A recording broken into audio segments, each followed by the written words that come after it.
Welcome to the Strength Connection podcast, a show to share stories, insights, and experiences in strength, physically, mentally, and spiritually. I'm Michael Krukowski, host of the Strength Connection, and I'm so grateful that you can join me today. So in these episodes, I connect with some of the most inspiring and successful individuals to chop it up and learn from true life experiences that have helped them become who they are, the strongest versions of themselves. One of the greatest ways I've always learned the most important lessons is through stories. We all have them, and they make us who we are. So let's dive in. Here we go. All right. Here we are again. Tim Anderson, thanks for coming back. Hey, thanks for having me, man. I really appreciate it.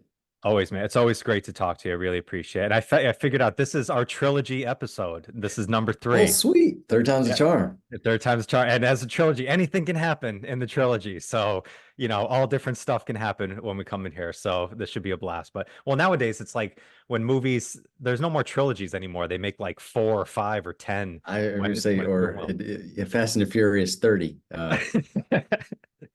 I saw an old meme of that the other day of like, when they're all going to be like 70 years old, and it's going to be on scooters rather than like those rascals, rather than cars. They'll be jumping out of planes going from there. So that's awesome. This is our third. I'm sure it will not be the last, but again, dude, I always get so much of connecting with you and, sharing some space. So again, thanks for coming back. Awesome. No, I love it, man. I feel like we're kindred spirits. So it's always fun to talk with you. No doubt, 100. So, well, you got a new book out. Okay. Yes. Congratulations on it. So I got a chance to read it. Loved it. Again, the last book that we talked about a lot was your book, Be Naked, which I really dove into deep. I talked about it a lot on some solo episodes as well, with kind of really getting into your own mind of strength. And then I saw from this book kind of going really on a very similar route, taking a lot of your personal experience and anecdotal, but also really making it something that so many people can take, from it and bring it into their own lives. So being able to read this was awesome. What I wanted to do today is dive into this book, have you elaborate a little bit more on, some of these concepts that you've built up from there. But to begin with, though, I'm always curious of your writing process. Like, what is your process when you start like a new book like this? Like, do you start with a concept, or like, do you have it all kind of in your head? How does it come to play? So that's really weird because like every time I write a book, I don't know I'm going to write one. And every time I've written one, it's weird, but I think it's the last one. Like I was certain after Becoming Bulletproof Project, I didn't have anything else to write. And then Be Naked happened. And I was most certain after Be Naked that was it. So I think what happens is I go for walks, and while I'm walking, it's almost as if like God will put an idea in my head. And then the next thing I know, I have just information, that I feel like I just got to get out of my head. So I just start writing. What's kind of the idea that pops in? Is it like a clear like statement comes, or is it more of almost like a complex thought of like putting a few different thoughts together? Kind of how do you kind of process through that?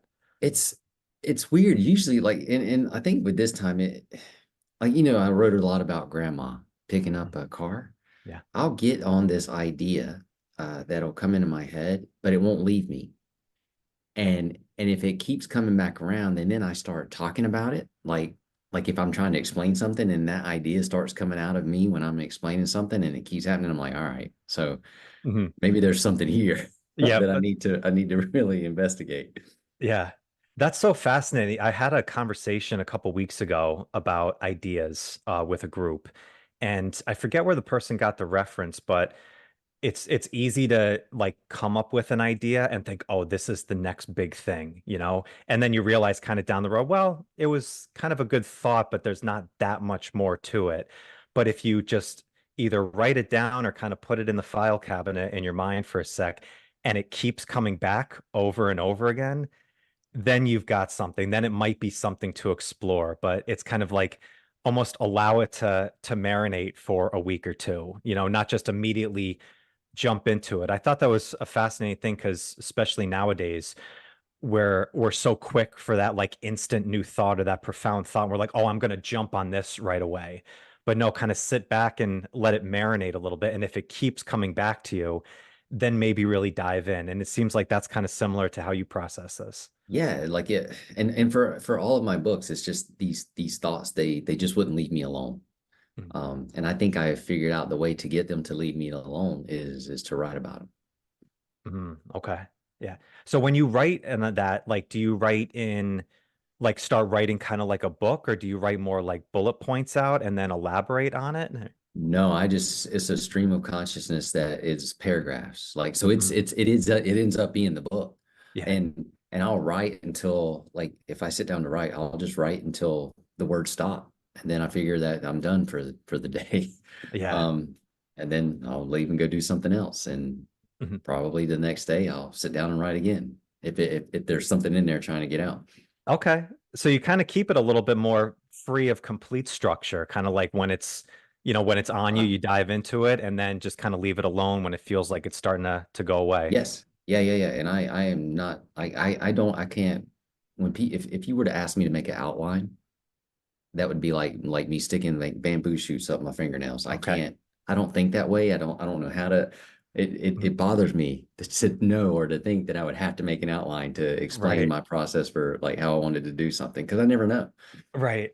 That's funny. I've read a lot of books on writing, and I think you can take some merit from other people's experiences of it, but it's almost like if you only adopt somebody else's process, then you're sometimes leaving out what's the best thing that aligns with you. Like I'm writing some presentations right now that I'm doing, and I tried to do it in like bullet point form, like, all right, this is what I'm opening and stuff like that.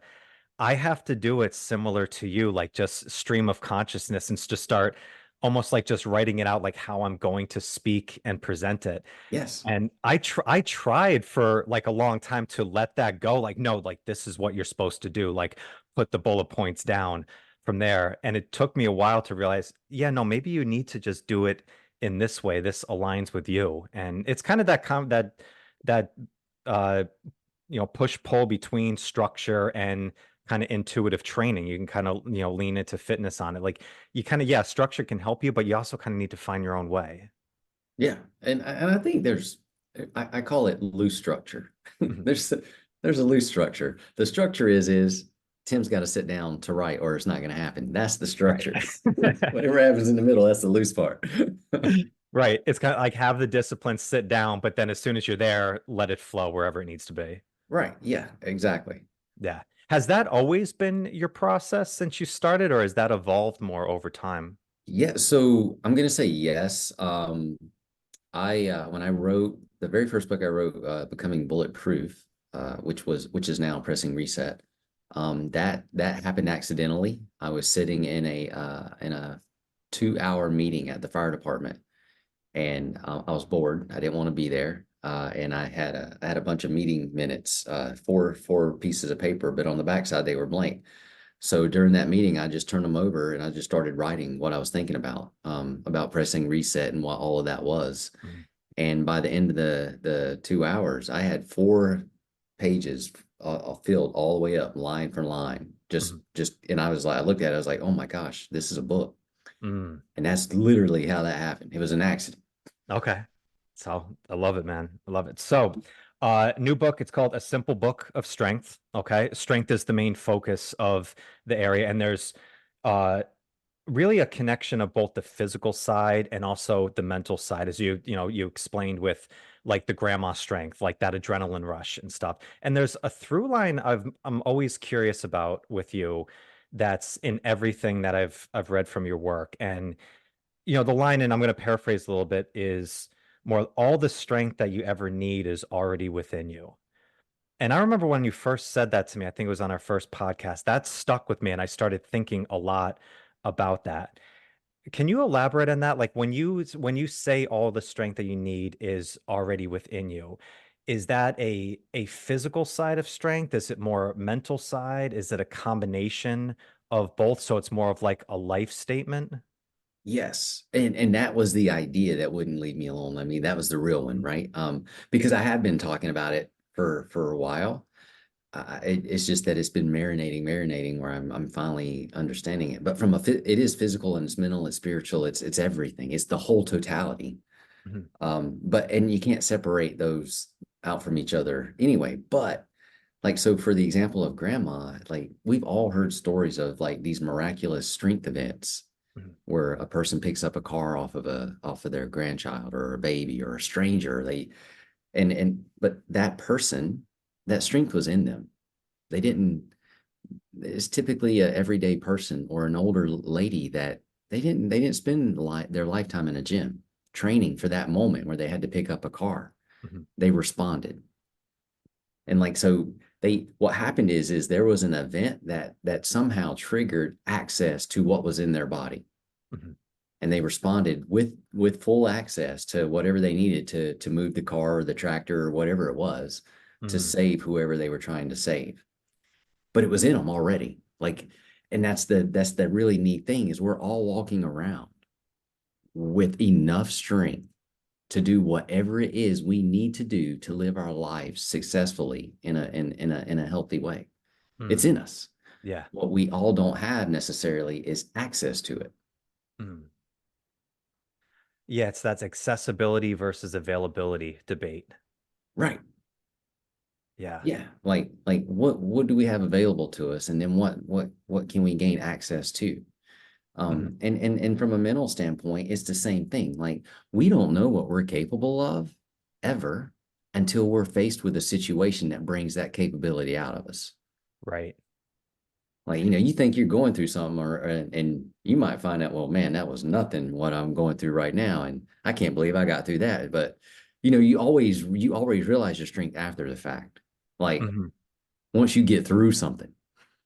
But when you're in the middle of it, you don't always know how strong you are or anything, right? And like because you're surrounded by your circumstances or your situations and you feel like you're just being destroyed. But Right. somehow you get through it.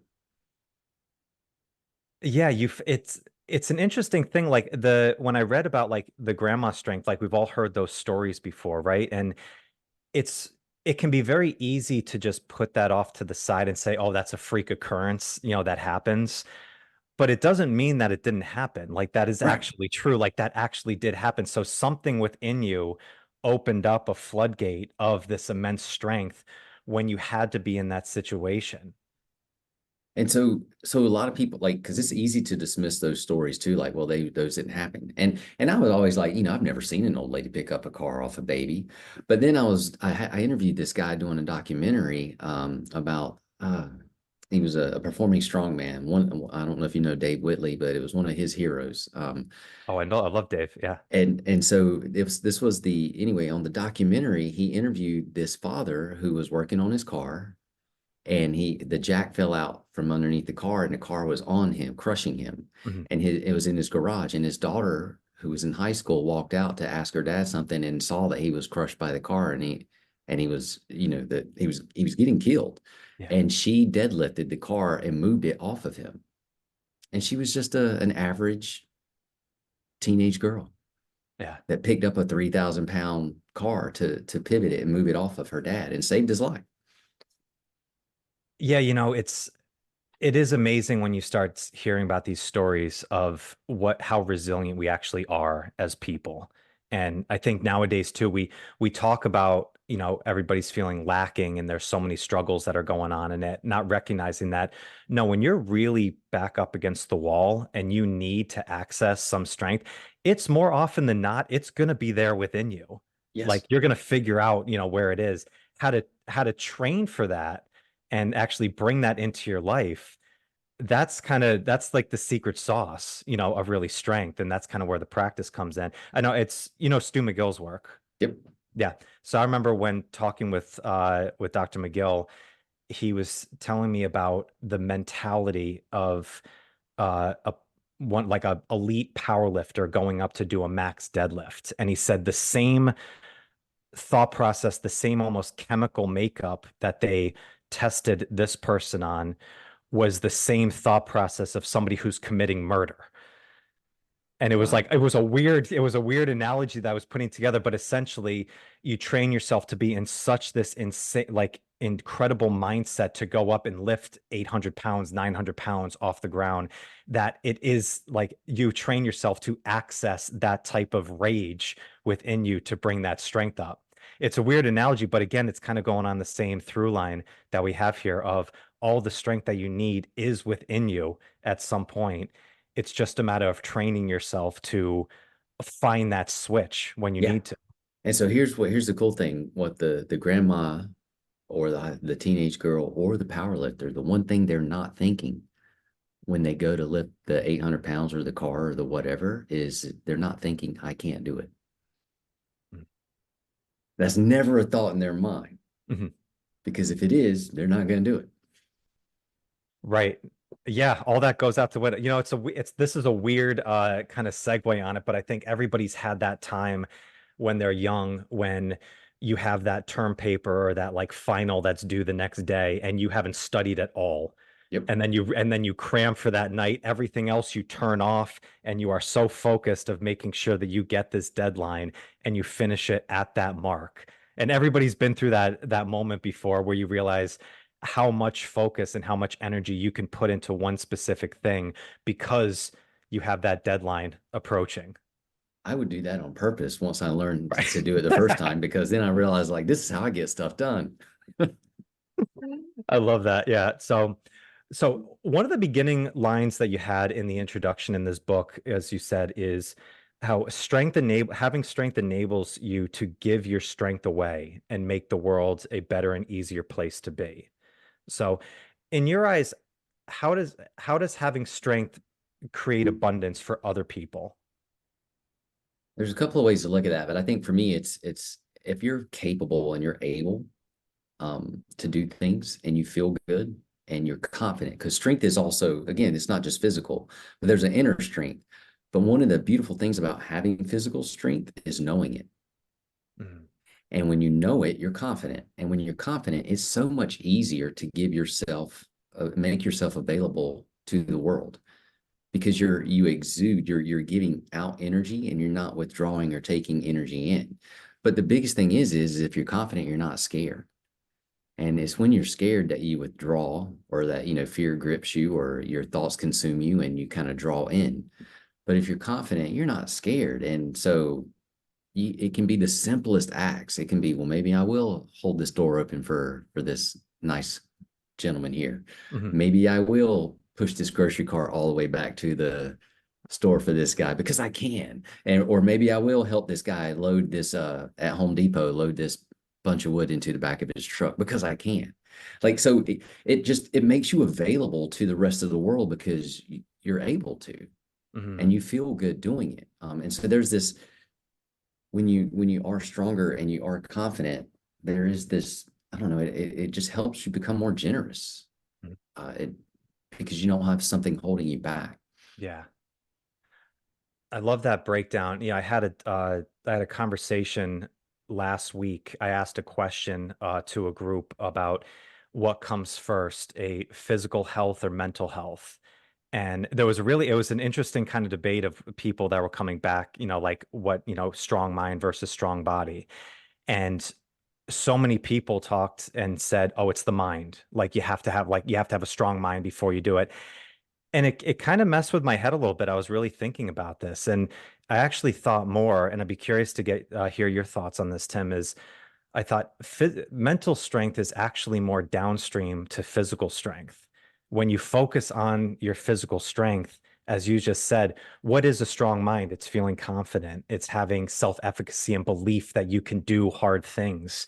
Yeah, So when you work on your body, when you work on your physical health, that could be, exercise, just walking, more movement throughout the day, eating, better, like fixing your nutrition, and you actually feel the benefits of it. Well, what does that do? It builds confidence in yourself. It builds self-efficacy that you can do hard things. So naturally, if you work on your physical strength, it's going to help your mental strength, even if you're not 100% focused on it. absolutely. Versus the flip side, I thought if you just think that you need to be in this perfect mindset, that could be a very strong delay tactic to actually do anything of physical work because you're waiting for the right mindset to get into. So it kind of spurred this debate on there. But what you just said there about building that confidence in your own physical strength, it's going to allow you to be in a better mental state. So you aren't just looking at things you need to do for yourself, you can actually do it to help your fellow man. Yeah. And I do think we're all different. I think it's easier for most of us to discover that we're strong through physical means Mhm. and build our confidence. You know, like you challenge the body, you train, you get stronger, you're able to do stuff you used to couldn't do, or things are just easier. You look better, well, you feel better, and so you build up your mental your confidence. You know, Mhm. your I can-ness or I am Mhm. able to-ness. But then I think there are some people, if your back's against the wall, say your body's wrecked with tragedy, injury, or whatever, and you're just desperate. There are some people that have to get to the very end of the road where they turn around and mentally say, "No, Mhm. I'm not dealing with this anymore. I'm going to change. I'm going to," like there are some people that they have to make that mental decision to be strong and then kind of flip the switch Right. and go the other way. Yeah. It almost has to get worse so you can actually make that decision. You to towards the point where you get mad enough, where you get grit in your craw to Yeah. come back and decide that you're going to use your mental strength to help your body or the rest of you get strong. Yeah. That's interesting. Do you ever hear of the region beta paradox? No.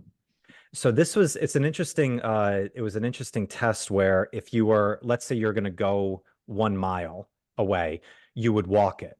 But if it's more than a mile, if it's 3 miles, then you would drive it. Well, you're going to get actually faster. You're going to go 3 miles faster in a car versus walking the 1 mile because it's just a farther distance away. Right. But the whole breakdown of the point is that, if things aren't almost like things if aren't bad enough, like if things are kind of comfortable in a spot, like they're not great, but it's not that bad or so. Like I'm still doing okay, and we kind of fall into this mediocrity realm. You don't have as much of that inertia to make a change. But if things actually get worse, it's almost better because then it's going to force you, like, I need to make this decision, Yes. to change. And how many people are in this almost comfortably numb type phase where it's like, I'm kind of strong, but I'm not really. But it's like, well, it's okay right now. Where it's like, no, when you actually things get worse and you need to be much stronger, it's actually probably going to push you to really access a full strength of what you're capable of. No, that makes a lot of sense. And because growth growth doesn't happen when we're comfortable. Like there's no challenge. There's nothing to adapt to. Mhm. Like there's no adaptation when you're comfortable. Yeah. But or the if there is adaptation, it can actually be in reverse because you are comfortable. So you're not doing anything to challenge yourself. So now the strength that you had, you're letting go idle and then you're letting it regress because the body won't hold on to strength or neural connections that you're not using. Mhm. Same thing with your thoughts, though. If you're comfortable all the time and you don't have anything to push you mentally, well, that slacks up too. And like, so your mental resiliency and your physical resiliency can fade away if you're comfortable. Mm.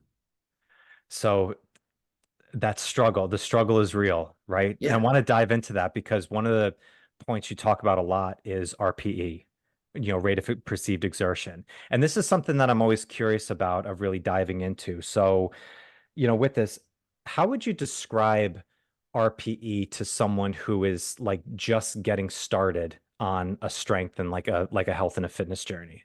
So it is, I would, it's how hard you're working or how hard you think you're working. It can be how hard you mentally think you're working or how hard your body physically feels like it's working. And it's a scale like the RPE. I'm using a scale because it's easier for me to wrap my head around between 1 and 10. Mhm. 10 being is the hardest thing. It was so hard, it was impossible. I just couldn't do it. One being, man, it was so easy. I didn't even have to get out of bed to do it. Mhm. So it's the growth happens in the struggle or the challenge spot. And so if you're like a 5, 6, or 7, 7.5, that's where the uncomfortableness invites growth to happen. So Mhm. whether if it's physical training and your body is pushing itself to this is feels like about 70% effort. Mhm. then that's where growth's going to happen. The sticky thing is perceived. Right. But the good news is though, is mentally, if you are uncomfortable, growth's going to happen. So even if your meter, your uncomfortable meter is broken, if your rated perceived exertion meter is just not calibrated correctly, Mhm. if you are uncomfortable and you perceive it that you're being challenged, you are meeting a challenge, you are adapting, Mhm. and eventually you're going to calibrate your meter accurately, because if you keep showing up with that skewed meter of being uncomfortable, eventually that uncomfortableness is going to transition into, oh, I'm okay. Mm. That's a good point with it because I've always seen it like I would say like it is a skill that you do build up over time, of Yes, understanding your own RPE. But what you just said there, I thought was such a valid point is even if it's not perfect, even if you're not, well, is it a 6 or is it a 7? Well, if it's a struggle, you're still going to get the benefits of it. Like you're still going to grow from that. So it doesn't need to be an exact science down. If right. you're struggling, like if if you don't know the full difference between like a 7 and an 8 or so, that's okay because if it's still a struggle, you'll figure it out more along the way as you build more skill. Absolutely. And even if like so and struggle, again, it's relative, and there's different types of struggle.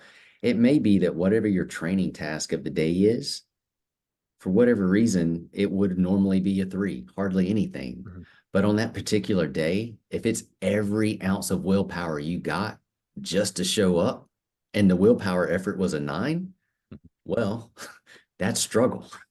Right. And now you have overcome something. You showed up anyway. You did something you just didn't want to do, and growth will happen. And I kind of wrote about that, but then like I just found Huberman did this whole podcast on like cold water dowsing, and why it works is because if you don't want to do it, and there's this part of your brain you build up and grow called your anterior singular cortex or something Yep. like Mhm. that you make bigger and stronger by engaging in things you don't want to do. Yeah. So what he's saying is your brain adapts and actually grows by doing things that suck. Mhm. Even if they don't really suck, you just don't want to do it. You're uncomfortable, but you engage anyway, and growth happens. Yeah.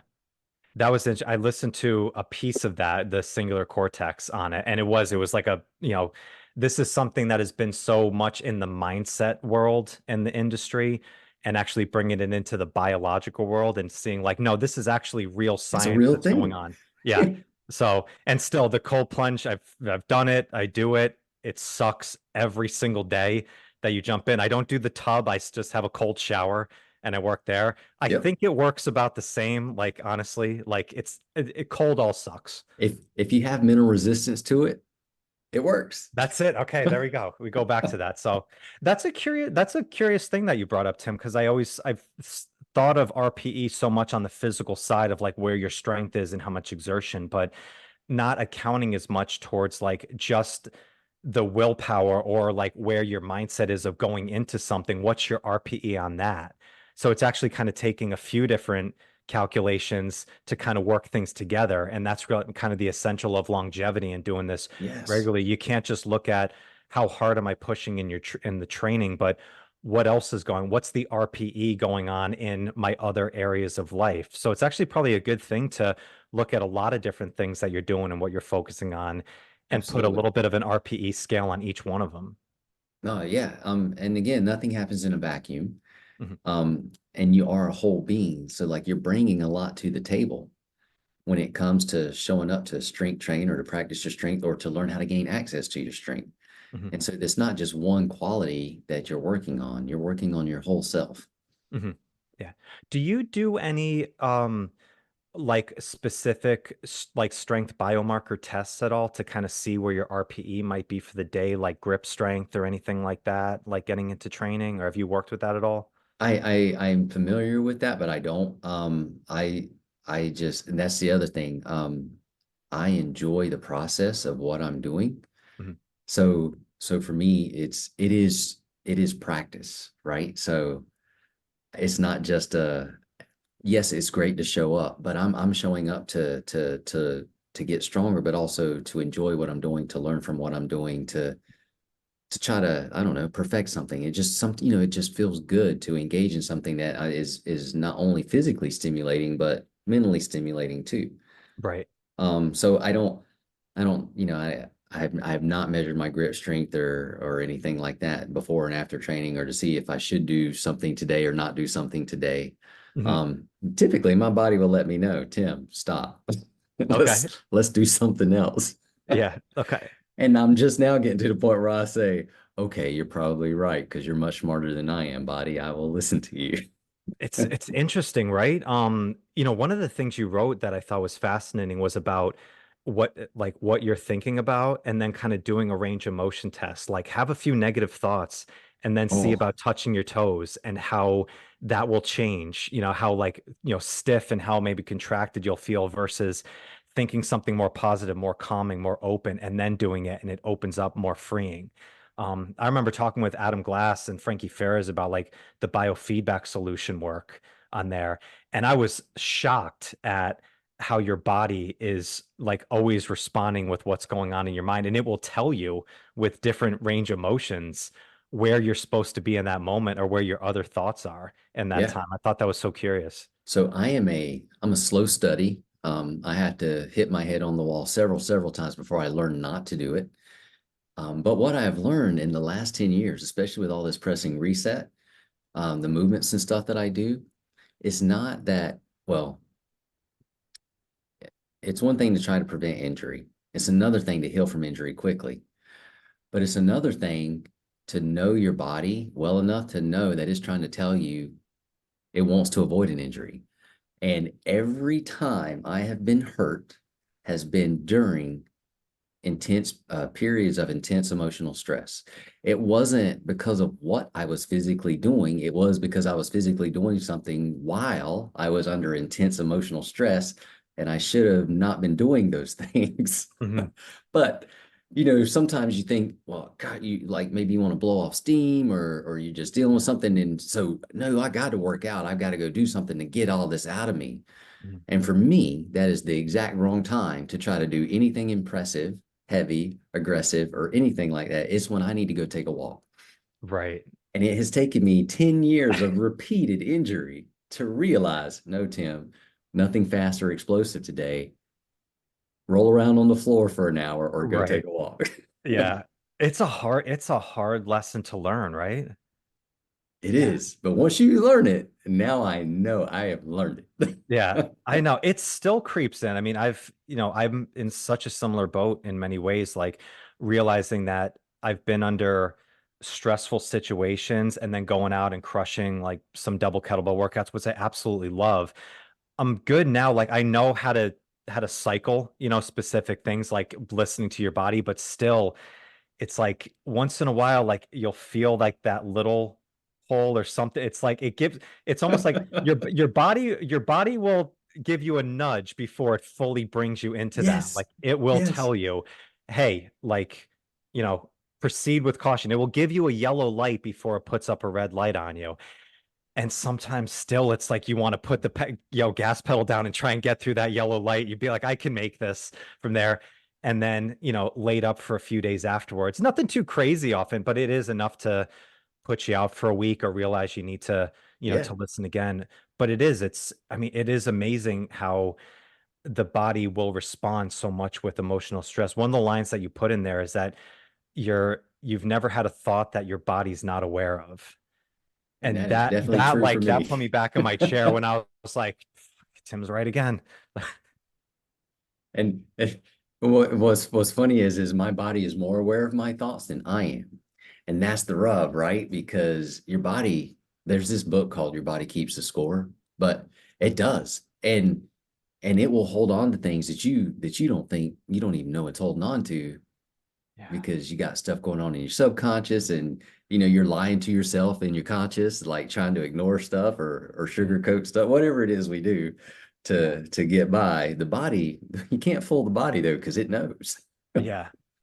It is. And, one of the questions on RPE you asked, which was one of the titles is, is perceived exertion real exertion? And you went into, great example of it. But I really thought about that too, is like, is it real or not? And what I thought is like, Well, your perception is the reality of it. And it's like, and you really do need to listen to that. It's not just, oh, I'm feeling really strong today, but it's also that moment of being like, oh, I'm going through a lot right now, and my body's telling me that I need Yeah. to ease off the gas pedal. And it's still challenging. I mean, it's probably for everybody, but especially it feels like as a man, like it's always that, like you feel like that good hard workout when you're feeling that stress, like it's almost like this is going to feel really good. I need to blow off some steam, but just recognizing that, you need to find those other outlets if you really want to do. And it's sometimes you need to go through the school of hard knocks in order to really learn that. It might take 10 years. It might take 10 years. And here's the funny part is I'm not going to sit here and tell you I'm never going to get hurt Yeah. again because I ignore the stressors going on in my life. Mhm. I'll probably continue to be thick-headed, Yeah. but at least I'll know why, Yeah. what's going on. No doubt. Yeah. So, um, you talk in the book about discipline, and and discipline's an interesting thing for me because I think obviously we all know that you need discipline, but just like anything, there is almost too much to get into, and you can fall into the discipline trap. So, in this, like, when does discipline start to become a trap, do you believe? When it overrides what your body's trying to tell you, or when it is causing you to miss the signs or signals, or just miss out on life. Like I in the book I gave an example. Like for whatever reason, we always think that there's some glorious trophy that we're supposed to win by showing up every day and working out really hard. Like especially if you've got the workout bug or the gene and it's just something you do, it's something you call Monday or Tuesday, Mhm. that you and I've worked out for the last 10 years every day of the year. Doesn't matter if I'm sick, I got the flu. Like we think that, but who cares? Right. But we think that there is some trophy for doing that. And what that can lead to though is it can lead to injury. It can lead to missing out on special events, Mhm. or it can lead to missing out on discoveries of, oh, this is what it's like to really be strong because I've rested for a week. And now, man, I feel so much better this week. I don't hurt, my joints don't hurt. I'm able to move more weight, whatever. So I think we can get too stubborn by thinking we've got to check the box to be perfect, Mhm. um, for this imaginary trophy that we're looking for when nobody cares. Our body certainly doesn't care Mhm. it doesn't want us to abuse it because our mind is so rigid that we won't let go and be more flexible in our thinking that, you know what, maybe when I'm on family vacation, I should spend time with the family and actually enjoy the vacation. Maybe I shouldn't look for a gym every time I go travel to make sure I have access to my workout for an hour and miss out on whatever else the rest of the family's doing. Mhm. It's okay to allow your body to rest and recover. It's okay if you're sick to not train, especially if you're going to a public facility. The rest of the gym will probably thank you for not showing up sick and not Yeah. training. But it's okay also to listen to your body and to read the situation and to know that, you know what, I show up enough. I show up so much that if I miss a day or three, it's going to be okay because as soon as the situation allows, I'm going to be right back in there Mhm. because it is something I do and it is a way of life for me and I love moving. So, Right. but nothing, the world will not end if I don't make it to the gym today or if I don't get into the garage and, Yeah. work out today. Yeah. The world won't end. Yeah. And having that mindset is, it's almost kind of weird, but it's actually a different form of discipline. It's not being disciplined to your program, it's being disciplined to your life and your Yes. values. Yeah, Yeah. because why are you working out anyway? Right. Right? Like, I thought this, Tim, of there's always these things about morning routines and like, getting your mind right and like you need to do these certain things all the time. And I heard this thing that really hit me where if you think that you need to do all these things in a row all the time in order to get your mind right and that you can have the day that you want, you don't have a routine, you have a superstition. yeah. Or you have a master. Like there's this, I think his name's Zach Williams. He has a song called I'm a Slave to Nothing. And for whatever reason, that really resonates in my head now. Like I'm like, do I control what I do or does what I do control me? Mm, And it can be something as simple as, am I a slave to coffee or do I enjoy coffee? Does it control me? Do I control it? yeah. Yeah. Like, so there is, you can become a slave to your own quote discipline, nature, and miss out on a lot of on living. Yeah. It is. It's interesting because you think like these are small examples, so some people can be like, "Oh, like that's just a small thing. Like, does it really matter?" Well, these are the things that make up most of the time in our life, right? It's like having have every morning. You're going to wake up every morning until one day you're not, and then you go into the afterlife and you do all your things from there. So, like, that's the most important to actually be like, what do I want? What do I value the most in my life in this morning? Not just cold plunge for 5 minutes, boom, boom, boom. Like if you miss it once, like one day or so, it's not the end of the world if things, Yes. change for one moment at a time. And how many people though will like me? I mean, right here, I'm sitting on the front row of this church. Will let missing something that you do all the time, like say it's cold plunge, say it's coffee. How many people let that miss ruin their entire day? Right. Because now they're just bent out of shape or they're pissed about it or and like it's weird because well are you like just say it's coffee you somehow you forgot to drink your coffee or you didn't set your coffee pot or whatever. Are you upset because you didn't have your coffee or are you upset because you didn't have the caffeine? Like which is it? Because it may be just because you missed the ritual aspect of it and Yeah. it's just totally bent you out of frame. Yeah. It's interesting. Are you a coffee guy? Yeah, I like it. Yeah.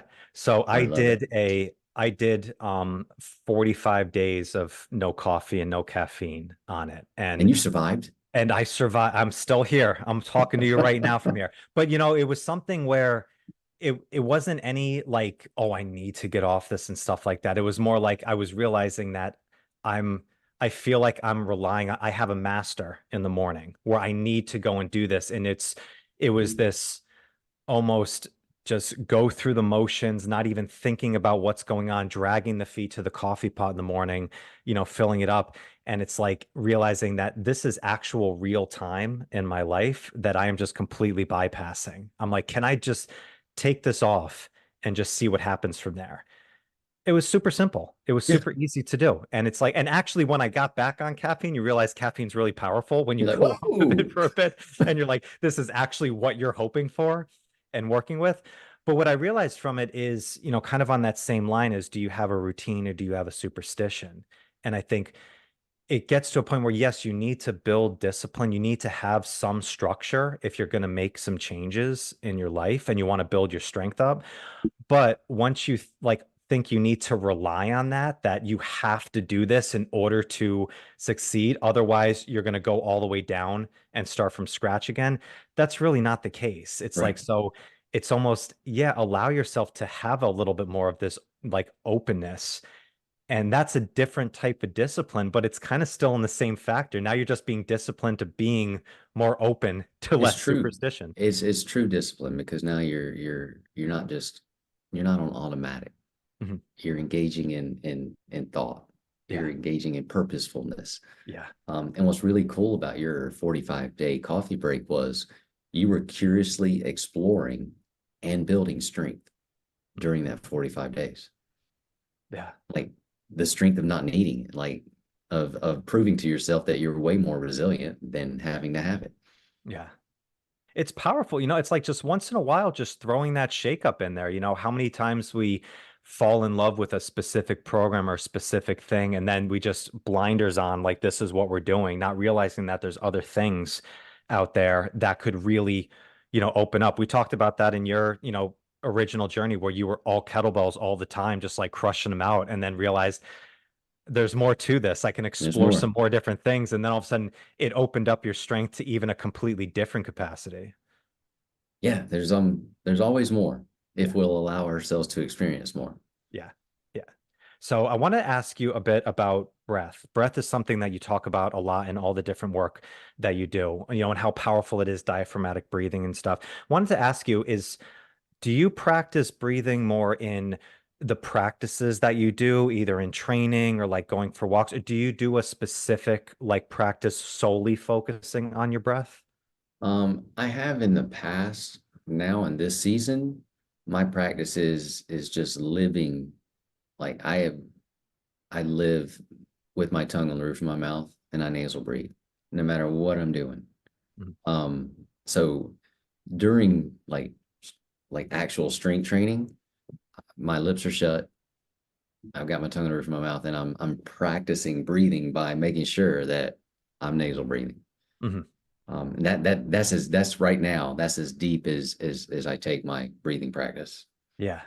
So I think it's powerful. I've done that before of like doing actually like the tape over the mouth, doing like practice work just to force yourself into that nasal breathing. It's really powerful when you actually really dive into it. Yeah, it is. And it opens so many it it opens doors like pushing through barriers like and it may be hard and again it's challenging, right? So that is strength training. It's a challenge. Mhm. But to be able to one day discover that you can run all out full wind sprints with your lips shut, nasal breathing, that's powerful. Yeah.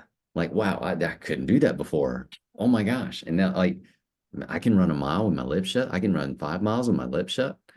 I can do 100 Mhm. swings with my lips shut. That's amazing. Yeah. I remember Toshner talked about that when he came on the podcast of like going for runs when he was working on his all-terrain work and doing like 7-minute miles like with his mouth, shut and taped and like just forcing yourself to get into that nasal breathing, how quickly and power then recognizing your strength of how powerful it is. Yeah, you tap into like stuff that just wasn't available to you before. Your Yeah. capacity, your resilience, your efficiency, your power. Yeah. You have more physical power when you Mhm. when you have your tongue in the roof of your mouth and you're breathing in and out through your nose. Yeah. So you did a story in the book about walking and how you did walking was your strength training for a year, doing Yes. that and the resets work. And then afterwards, did some testing where I realized that your strength was better than ever, still capable of doing crazy things, 135-pound get-ups and stuff, just by walking for a year. What was the thought process that you had of wanting to do this and kind of exploring this? It's a little bit different than what you would normally hear from like practicing something for strength. In some ways, it was kind of like you're not doing coffee for 45 days. I had built up to crawling every day for 20 minutes, no less than 20 minutes. Um, with my lips shut, with my tongue, like I would leopard crawl suspended. And every day I would do 20 minutes and it was nothing. Yeah. Which is And so then crazy. If anybody's it tried that before, that is not an easy thing to do. looking back on it now, I'm like, dude, I don't want to do that. But like I got to this weird point where I don't know, it's just like I wanted to see if I was a slave to it. I didn't want to like at some point you're like, well, do I really want to crawl for 20 minutes every day for forever? Like what's next? Mhm. And then I had been in my mind and I was already teaching, it's like, well, walking's the ultimate reset. That's what we're actually made to do. We are made to crawl until we're about three. But so there's got to be something else that takes the baton, right? So I got I just I guess all the circumstances just collided to the right spot where I was like, all right, I've been telling people this. Maybe I need to experience it and see it also. Mhm. And so I did not crawl for like a year.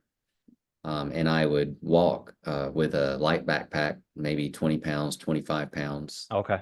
um, or just walk, Mhm. maybe with like Indian clubs in my hand, something that would make my arms a little bit heavier. And I would briskly swing my shoulders to match my hips to make sure all four limbs are moving just like they do when you're crawling. And that was my strength training for a year. I would go on brisk walks every day. Mhm. And it turns out, and this is crazy and it's hard to believe, but 20 minutes of brisk walking is so much easier than 20 minutes of crawling on your hands and feet. Yeah, I Who don't think you're knew? gonna lose all the bets on that one. So yeah. So did you go in thinking I'm gonna do this for a year, or did it just like I'm just gonna start walking and we're just gonna see how it goes? It was just a new season where there was a lot of changes all mentally. So emotionally, there was also stress. Mhm. And I needed to do something different. And for whatever reason, walking was the thing. And you already know, like when you take walks, man, again, like I tell you, sometimes that's when Yeah. I accidentally start writing a book because I'm out walking and I get these thoughts. Yeah. But there's just something very peaceful for your brain and helpful when you go for a walk. Yeah. It's hard to fully explain unless like you just go in and you just do it of how powerful just going for a walk is. It seems like the most trite thing in the world, to say, but it's I mean, one for body composition changes, just moving more. I mean, that is a huge thing right off the bat. But like one thing I'm doing right now is I committed to a 45-minute walk every day without my phone. Ooh, Now that that's is, powerful. yeah, because before, like I'm pretty diligent of I get out, I go for walks a couple of times a day. I enjoy it, but I'm usually plugged in. I'm doing some emails or I'm listening to a podcast or throwing on some music and stuff like that. And I just realized that there was some sort of connection that I was getting missed from just being out into the space. I'm like, all right, I'm just gonna go and just, start just walking and just the recognition of just the movement plus just the silence of just being within yourself. All of a sudden I realize I'm getting home and I'm not grabbing to other things. I'm not waiting to go plug back in and do work and stuff. I'm just enjoying the silence, like of just Yeah. sitting, back in the silence. So I think there's so many multifaceted things that are just so powerful of just going for a walk and talking about it as like this is great for your strength training is such an interesting thing. But when you get a couple layers below the surface, you realize like, yeah, no, this is one of the most powerful things you can do. It's fun to lift heavy weights, like it's a blast to do. But if you really want something that's going to really impact your life in a positive way, yeah, lace up your shoes and just go for a walk. Yeah. And I think about the same time, again, a lot of things came together at an interesting time. I found a friend recommended a book that was written in 1984 by a doctor in Israel who worked with the Israeli Special Forces unit, and they chose rucking as their method of strength training Mhm. because they looked at the American soldiers and the British soldiers and saw that they were big and muscular, but they weren't resilient. Mhm. And so through a little bit of however they did their research, they determined that rucking with a light backpack was the way to make their soldiers extremely resilient and durable. And obviously they proved it because they're like amazing. Yeah. But anyway, it was again a book that written in 1984, and I was like, well, and it made sense, right? So, and I'd already been saying that it's the ultimate reset, Yeah. and so I fortunately I found out what it could do. Yeah, I love that. You spoke about that about the sedentary lifestyle in here, and I thought it was so interesting because like even if you train and you lift for an hour a day, 3 times a week, which is, quote unquote, could be a decent strength program, but you're not doing anything else, you're still living sedentary. Like you're not Yeah, going to feel the impacts and the benefits of that. And I've gone down that road before of doing a lot of heavy strength training and like you maximize your lifting because it feels good, but then not really doing much else at all. It does hit you like it does feel like your conditioning goes off your pliability and almost like your just natural athleticism, what your body's really supposed to be able to do starts to dwindle down. So that was a point that you brought up that I love where just we're meant to move just consistently throughout the day, not just a go in and do this for 30 minutes. Like you're supposed to be moving throughout the day and everything. That's going to give you the most, as you said, resilience is a really good word for it because you're consistently challenging yourself in a little bit of way throughout the day. oh, definitely. And in my 20s, in my mind, I was the world's greatest bodybuilder. I lived to be in the gym for 1 to 2 hours a day, lifting as hard as I could like a bodybuilder. Um, but man, it felt rough. I felt rough. Yeah. Like especially knowing how I feel now, I feel so much younger now than that 20 something year old body did then because I was punishing it so much, but also not doing really anything else for it for the rest of the day outside of that 1 to 2 hours in the gym. Yeah. It is. It's weird. It's weird how thought processes do change on stuff. Like it's like I just turned 40, so I'm not 25 anymore. Body is definitely different. Still feel very strong and capable of doing a lot of different things, but the pliability, like the flexibility, just the feeling good in your Yeah. body starts to become so much more prevalent as you just go through this coast of life. And it's like there is something to testing your strength and to pushing it, but there is a cost to that on the other side that we don't talk about a lot. Like, yeah, it will change your body if you're going from zero to anything. That's going to be big gains. If you really kind of do any program at that time, if you're doing nothing to go to do something, you're going to see a reaction from it. Yeah. But the recognition of like some submaximal loads, like challenging, and then just going for walks, just doing as like you do the resets, like getting your vestibular system working together, like just setting your body up for success every day, you really realize that you feel a lot better and it feels good to feel good. Absolutely. The other thing, what you're talking about is like as you get, we'll call it more mature, Mhm. you develop an appreciation for your body. Like you appreciate being able to move and feel good. You appreciate being able to do things that you can visibly see that other people can't do, that they should be able to do. Like, so you develop this appreciation for a body that is able and capable. And here's the cool part, and I haven't thought about this before until just now talking with you. Your body knows that because if you appreciate it, that's a thought that it is also aware of, right? Mm, So now, because you appreciate it, it's going to even give you a little bit more access and you're going to just feel a little bit more better because it's aware. It knows that you care for it and that you're thankful for it and that you enjoy moving with it and using it to do the things that it allows you to do. yeah.